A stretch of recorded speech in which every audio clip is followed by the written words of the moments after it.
नमस्कार दोस्तों। दो घटनाएं हैं, दोनों को ध्यान से सुनिए। उत्तर प्रदेश के इटावा जिले में यादव समाज के एक व्यक्ति को कथा सुनाने के अपराध में बेइज्जत किया गया और उसका सिर मोड़ दिया गया। सजा देने वालों को कथा सुनाने का अपराध इतना बड़ा लगा कि उस व्यक्ति के ऊपर एक महिला के मूत्र का छिड़काव भी किया गया। ये दुष्कृत कथावाचक पर एकाधिकार समझने वाले लोगों ने किया। दूसरी घटना उड़ीसा की है, जहां गंजाम जिले में गौ तस्करी के शक में दो दलित युवकों को बुरी तरह पीटा गया। उनका आधा सिर मुड़वाया गया, उन्हें घुटनों के बल रेंगने, घास खाने और नाली का पानी पीने के लिए मजबूर किया गया। उत्तर प्रदेश और उड़ीसा, इन दोनों राज्यों में भाजपा की सरकार है और दिल्ली में तो अपने सिंदूरी लाल जी बैठे ही हैं। इस तरह की घटनाओं के लिए असली जिम्मेदार कौन है? भाजपा का दलित और पिछड़ा विरोधी चरित्र या उन राज्यों का खराब लॉ एंड ऑर्डर? क्योंकि ये पहली घटना तो है नहीं। ऐसी घटनाएं की लिस्ट बहुत लंबी है। मतलब कुछ समय पहले मध्य प्रदेश में, जहां भाजपा की ही सरकार है, भाजपा के एक नेता ने आदिवासी समाज के एक व्यक्ति के सिर पर पेशाब कर दिया था और घटना के खिलाफ बोलने पर एफआईआर भी उसके ऊपर कर दिया। मुझे जानना है कि क्या किसी पिछड़े वर्ग के व्यक्ति द्वारा कथा वाचन करना कोई अपराध है? अगर अपराध है तो उसके लिए भारतीय न्याय व्यवस्था में क्या प्रावधान है?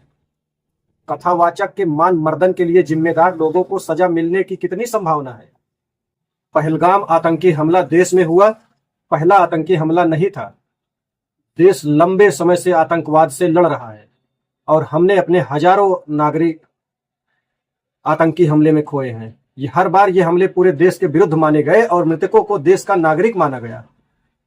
पर भाजपा सरकार की कृपा से ऐसा पहली बार हुआ है कि जब पूरे देश ने मृतकों की सूची में हिंदू और मुसलमान नाम छांटे गए, माहौल बनाया गया कि आतंकियों ने धर्म पूछ कर मारा।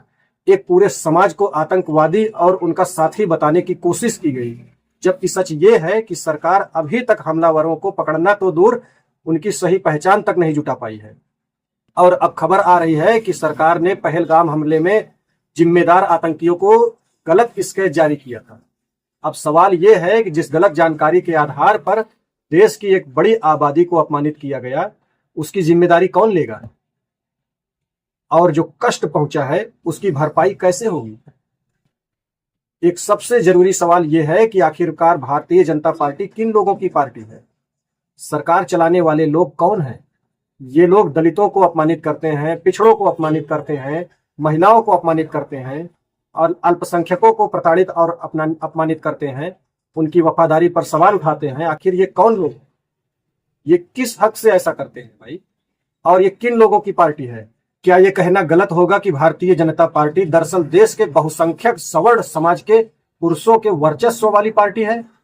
सच ये है कि भाजपा में मौजूद बाकी समाजों के प्रतिनिधि दरअसल प्रतिनिधि नहीं, कठपुतलियां हैं, जो अपने समाज का हित करने का ढोंग करते हैं और उन्हें बरगलाते हैं।